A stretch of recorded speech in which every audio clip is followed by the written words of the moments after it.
you really have to make me announce the video? Do I? You're great at this. You'll be fine. Just do it. Wait! Are my scales polished enough? Are my nostrils too smoky? I don't want to stand out too much. Dude, you're among reptoids. No one cares about your scales. Yeah, but reptoids live in fire. They don't spit fire. There's a difference. Welcome, one and all, demons, humans, ladies, gentlemen, Jesus, and Satans, and whatever the hell you are. I'm an Ain Dragon, and here I was visiting Iseth in hell to celebrate her 15,000th subscriber, her 15,000th subscriber, when somebody started ranting out of her hat. So let archaeologists continue to debate the history and evolution of man. Yeah. I get the drinks.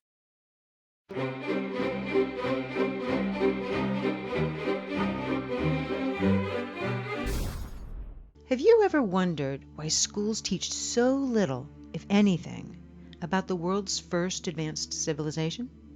Especially when it introduced so many things we still use today. No, I have not actually. Schools have restricted time and often far more restricted resources. They are not capable of teaching you everything under the sun. Some, in fact, don't teach history at all. I would complain if in a school you wouldn't really learn the basics, how to read, write, and count properly. But I don't feel compelled to ponder about why a school or a state would decide that the sophisticated irrigation methods of a culture from 5,000 years ago just isn't really part of their priority. Beyond that, we have the simple fact that we don't honestly know that much about the Sumerians. Sure, we know some of their myths, we have some of their writings, and we know they use some basic technologies that are still used today. What's there to tell? Why the mystery around Sumeria? Sumer. Around Sumeria. It's called Sumer. Sumeria. Forget about it. Just go on. Which was in Mesopotamia and what's now modern-day Iraq. Indeed, why a mystery? Not having something taught to you at school doesn't make it a mystery suddenly. I mean, sure, you don't get it spoon-fed into your brain, but no one stops you from looking up the Sumerian history yourself. Iseth, did she just ignore how we don't really know that much about them? What do we really have? Some ruins, the Epic of Gilgamesh, and technologies that were independently developed in the Indus Valley, China, Mexico, and the Andes. Holy crumpets, am I going mad, Iseth? Am I going mad? After all, here are just some of what they gave us. The modern calendar, based on lunar cycles, the 60-20 counting system used for geometry and measuring time, the wheel, the plow, irrigation systems like levees and canals, sailboats. Very telling how you had to add the based on lunar cycle part in there when talking about the modern calendar. Could that perhaps be because the Gregorian calendar, the calendar most countries in the world tend to use nowadays, is solar cycle based? But that kind of nitpick aside, I don't quite get how you come from Sumerians invented something useful to it's a mystery no one teaches us about its culture.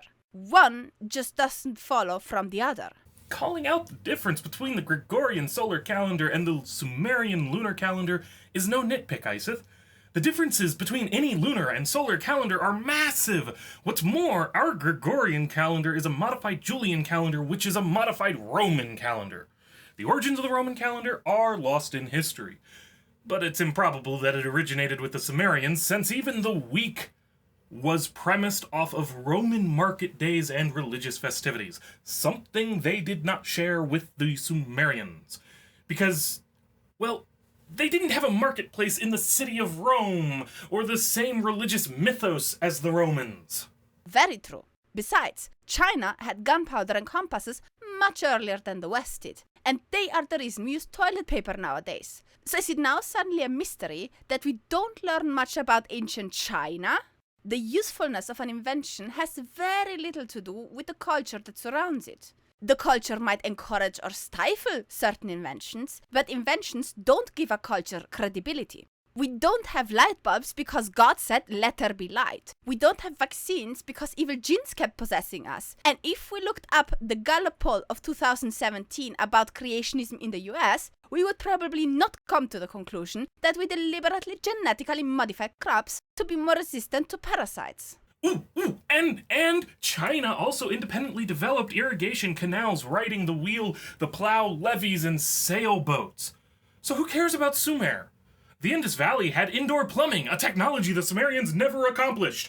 Why don't we learn more about them? Even though our indoor plumbing was independently invented after the collapse of the Roman Empire, which had independently developed indoor plumbing too. It's almost like inventions come naturally to these curious apes called humans. They even spoke the first known language. And, most importantly, they left evidence of the first recorded writing. Can we so boldly conclude that this implies Sumerians actually spoke the first known language? I have trouble imagining that. If you, my dear Homo conspiriacensis, would have used the old-fashioned Google search method instead of your sophisticated toilet bowl research, we would have discovered that we now have findings of earlier language and writings, including probable pictographs, that is, writing, dating back 12,000 years, and discovered in Turkey, outside of ancient Sumer. These findings were made in 2015, only 3 years before your rigorous toilet brush research was published on YouTube. Aside from the fact that tomorrow someone could potentially find another weird writing that is even older, the age of a spoken language does not coincide with that of the written language. For example, we know about Germanic tribes. We know that they existed and that they spoke their own languages and dialects, and not, for example, Latin or something. However, unlike the Romans, who would have been easily capable of noting down how often they clipped their toenails, their northern neighbors didn't really leave much more than a few sporadic runes here and there. And yet, in spite of the absence of writing, we know Germanic existed. And we don't just know that because some Roman added a side note to his toenail cleansing logbook, mentioning, oh yeah, by the way, there are Germanic tribes, at least not only, but because there are languages today that stem from Germanic, just as there are many other languages with different roots. We know from the independent roots of Native American languages, African languages, Asiatic languages, and Germanic languages that not all languages derived from the ancient Sumerians. Which means they are in no way special. Something preceded their language that was common to all of these other languages. Probably the very first language was Logic frantically grunting and scratching as he drags Iseth back into his cave. That's a lot of intelligent contributions to humanity.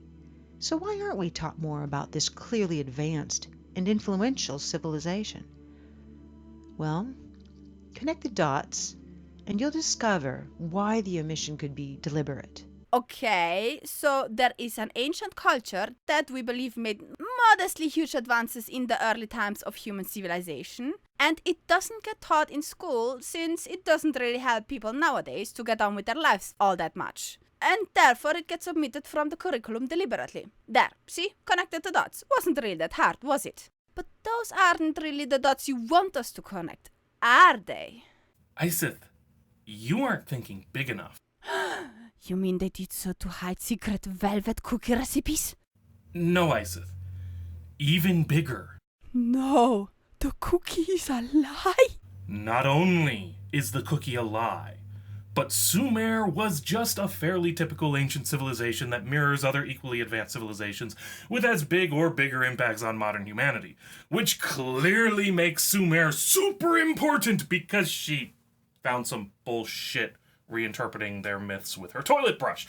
Sorry, I wish it was more interesting and more cookie-related than that, but I guess she's just not clever enough. Sumerians were accurate in creating many advanced systems, yet we dismiss their history of man as mere mythology.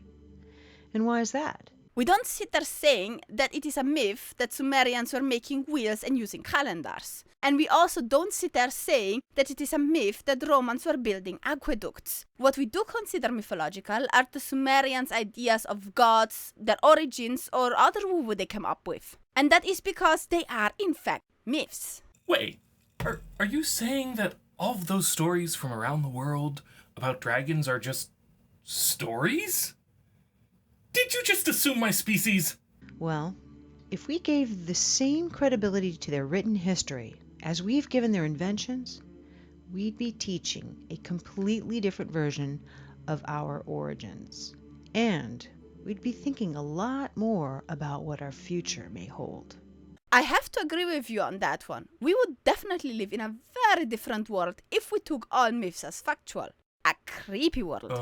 For example, if we took the text from ancient Judaism and treated it just as factual as the existence of the wheel, then we would end up with a giant chunk of the population believing the most ridiculous fairy tales above actual evidence. Fuck, ISIS! Some would stubbornly keep on claiming that there are worldwide floods centuries after we would have disproven it. Some would insist that the world was created in 7 days, and depending on how powerful people's conviction is, some could easily wind up starting to hunt down and kill people they disagree with as witches or apostates. Pure madness, I tell you. What a luck that that kind of life does not exist.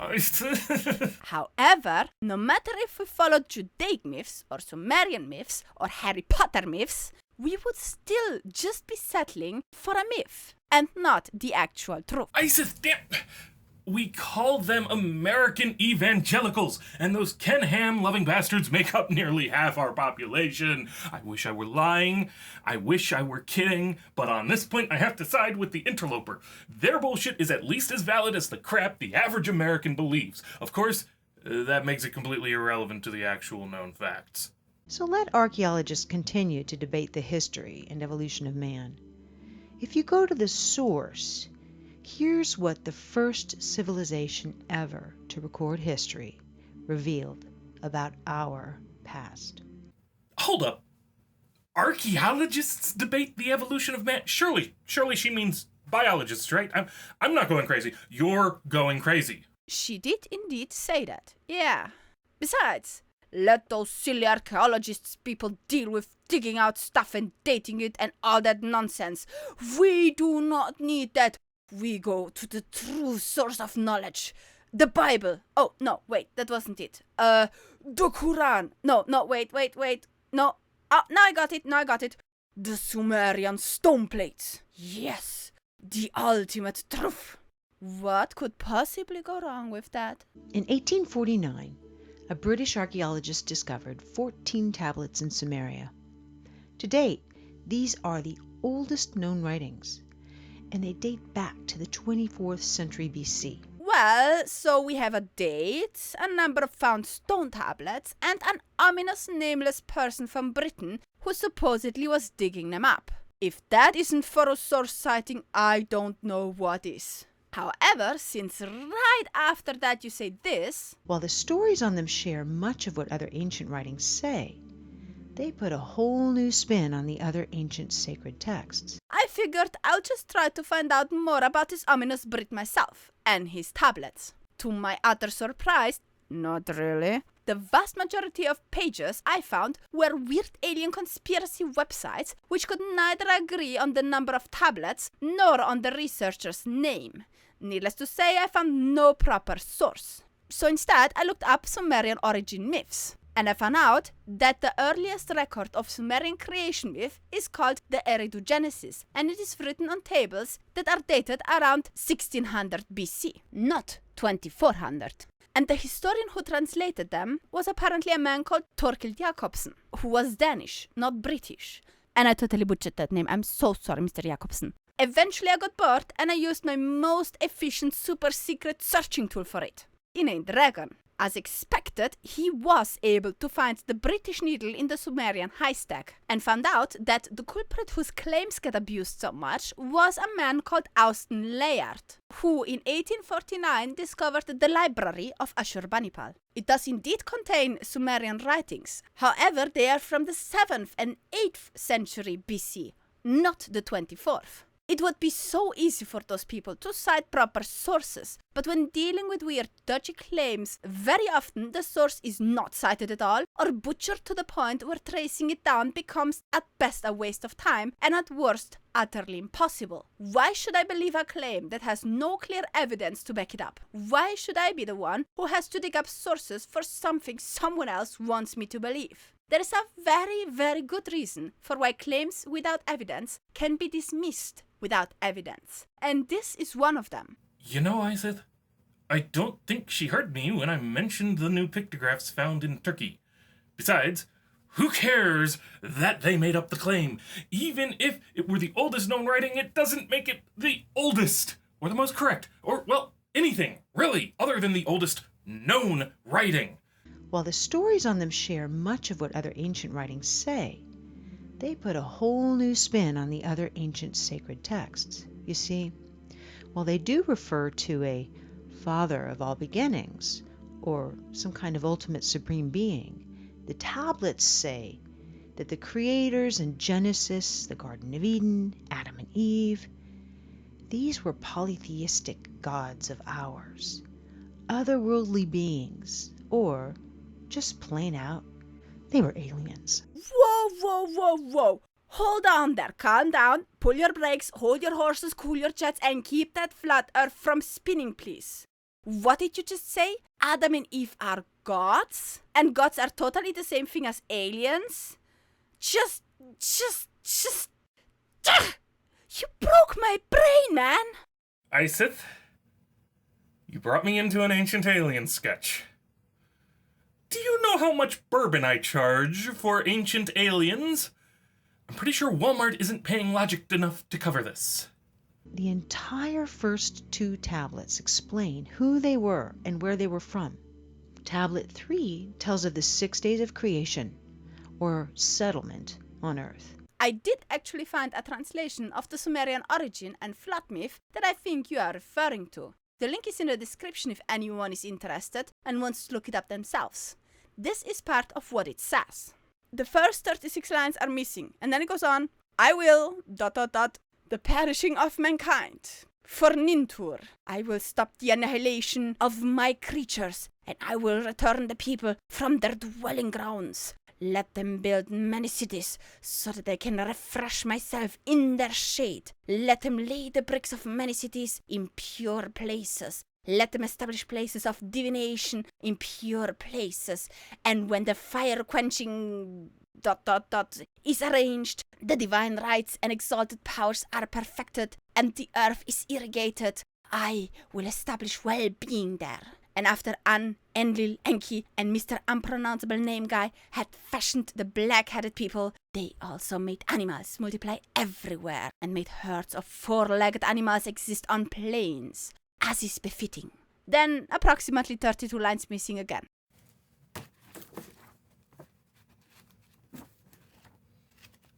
Iseth, are you reading what I'm reading?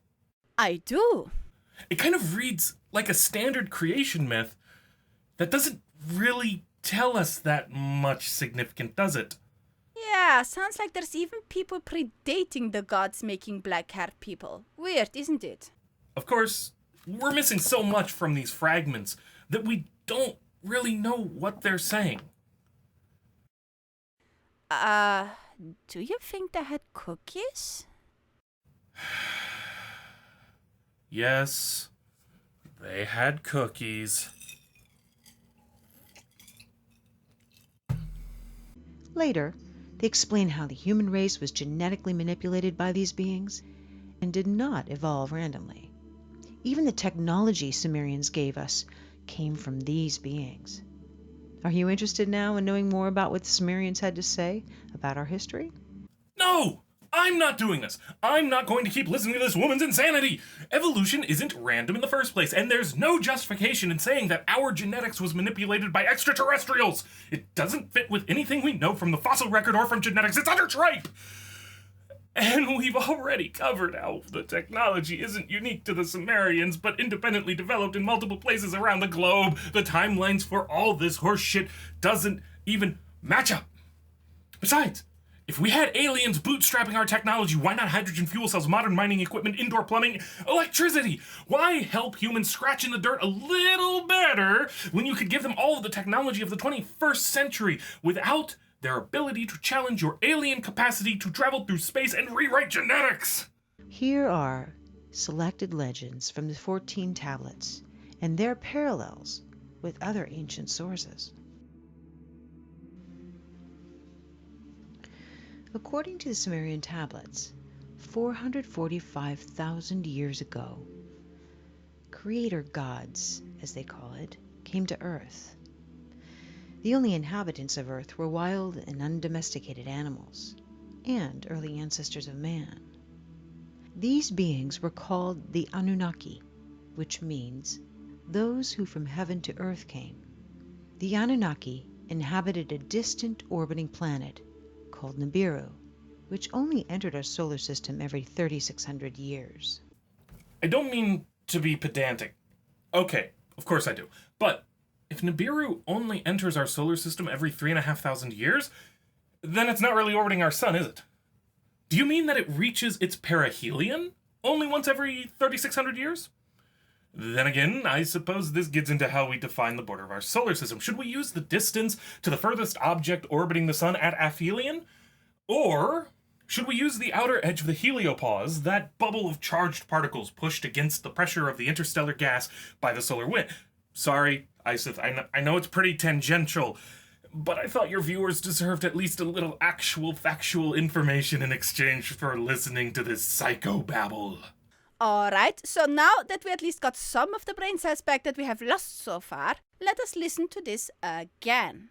According to the Sumerian tablets, 445,000 years ago, creator gods, as they call it, came to Earth.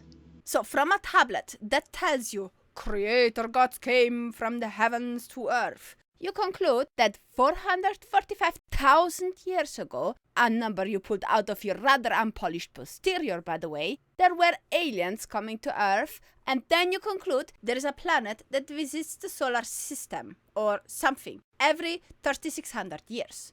And that it has inhabitants, living creatures, who are advanced aliens that can and bother to visit Earth.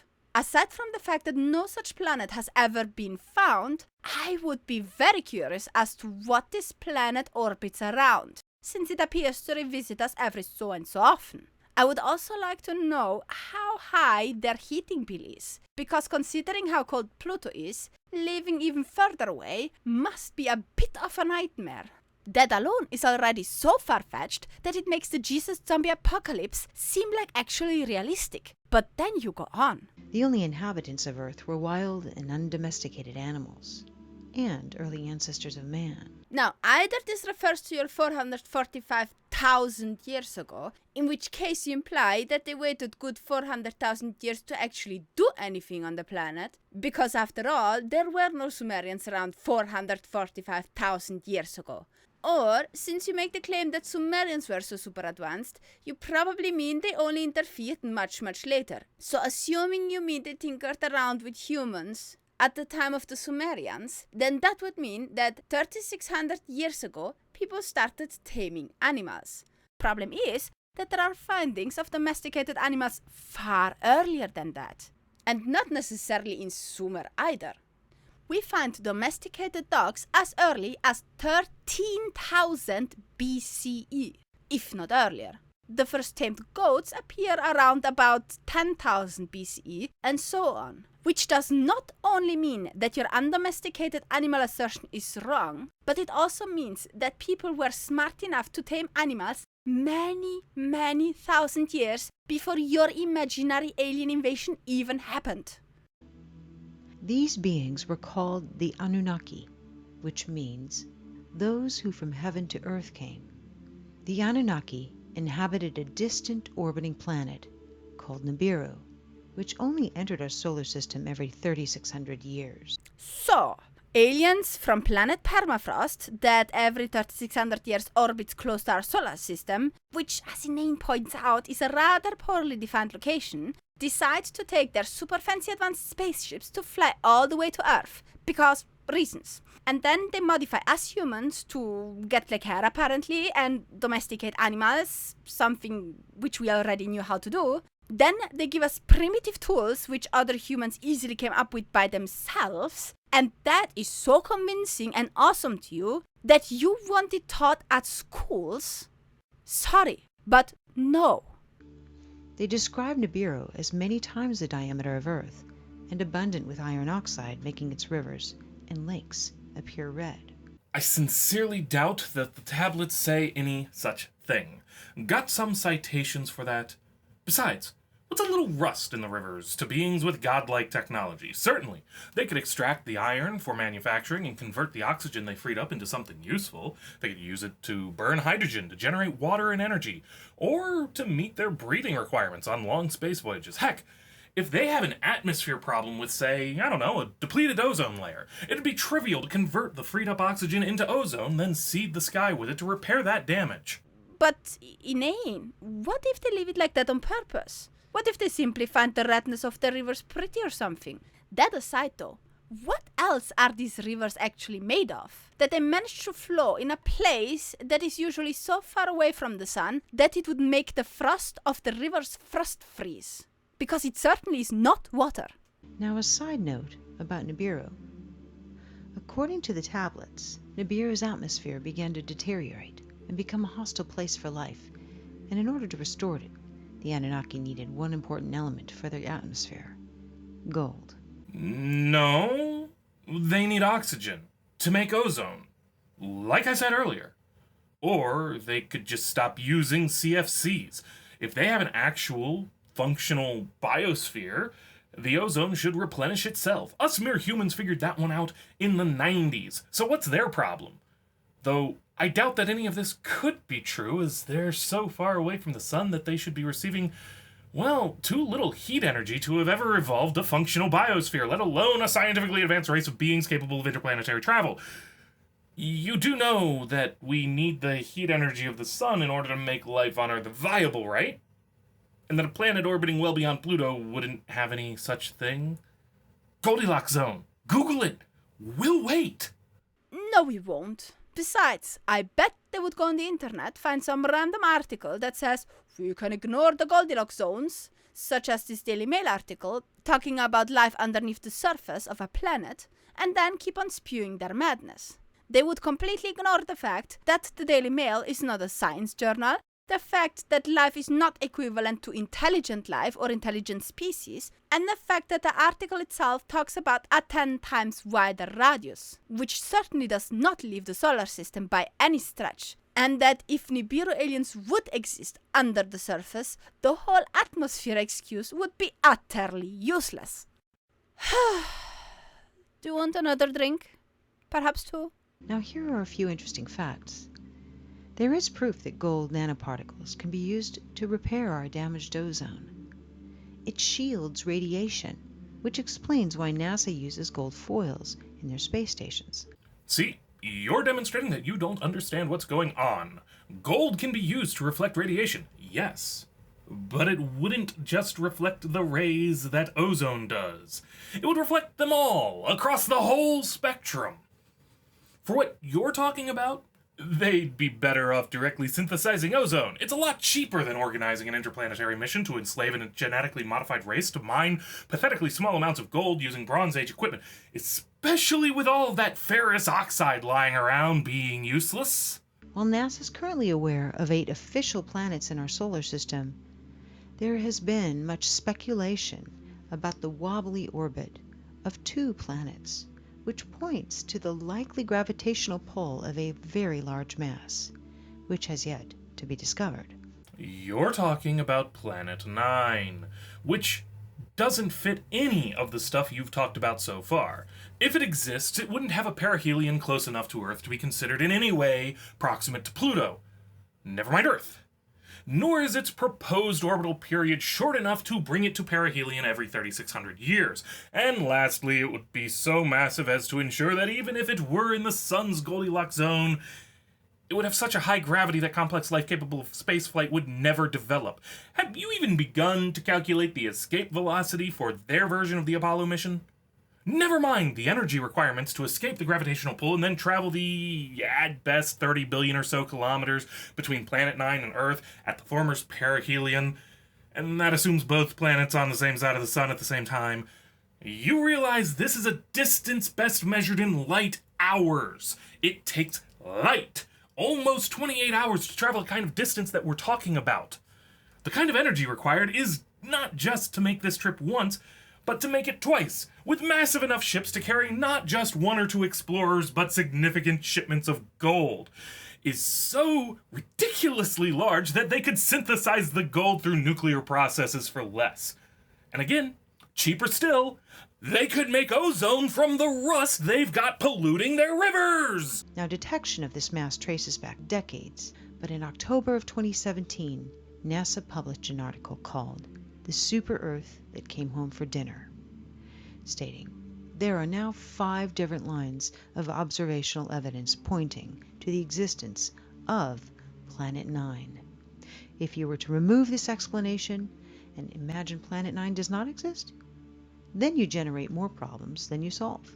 Even a brief look at Wikipedia would tell you that's not true. Dear guest who I promise that I'm not on the verge of strangling. Planet 9 is a hypothesis, not a fact. We know that there are statistical anomalies found when tracing orbits of a particular group of distant objects referred to as trans-Neptunian objects. But we do not know for certain what causes it, and while a hypothetical planet with approximately 10 times the mass of Earth flying around the Sun in a 10,000 to 20,000 years orbit would offer a good explanation for these anomalies, no such planet has been found. There are multiple counter-hypotheses, each with their own supporting evidence. That's why actual scientists don't consider this a settled matter. One of the best answers, well supported by evidence, is that we're seeing a coincidence in these orbital anomalies. It's the problem of small numbers. We have observations over the course of several decades, centuries at best, for objects whose orbits are measured in millennia. Not exactly a perfect data set. Enough to make the Planet 9 hypothesis viable, but not enough to make it necessary. Claiming that this hypothetical Planet 9 is Nibiru also leads to a little bit of trouble. For you, of course. After all, 10,000 to 20,000 years time to orbit, not even remotely close to your 3,600 to perihelion. You would need something around an 8,000 year orbit. Clearly, there is potential of another planet yet to be discovered in our solar system. Potential, perhaps. A reason to prove aliens into existence, not so much. You talk about Planet 9 as if it is a fact and not just a valid hypothesis. And then you tell us we ought to not ignore it. And yet at the same time you ignore every single actual fact concerning the impossibility of Nibiru. Never mind the total absence of your detailed alien claims in those Sumerian plates you like to refer to. Don't you think you are a tinge hypocritical? Now, when the Anunnaki arrived, they were capable of living lives that spanned hundreds of thousands of years. That doesn't even begin to make sense. Why would they be capable of living so long? Because woo. Iseth, I think I'm going to need a fresh bottle before this keeps going. Should we perhaps get back to the party? Totally. Knock out the rest of this back at my place when things have calmed down? I get the drinks! Thank you all for watching. If you like this video, you should totally go over to Name Dragon's channel and subscribe. He has a lot of stuff and is very entertaining. Go over, subscribe, go over, subscribe. Let me know what you think about it in the comment section below. If you liked the video, thumb it up. And if you like to watch more, please subscribe, click on the bell, maybe consider supporting me on Patreon. Have a great evening.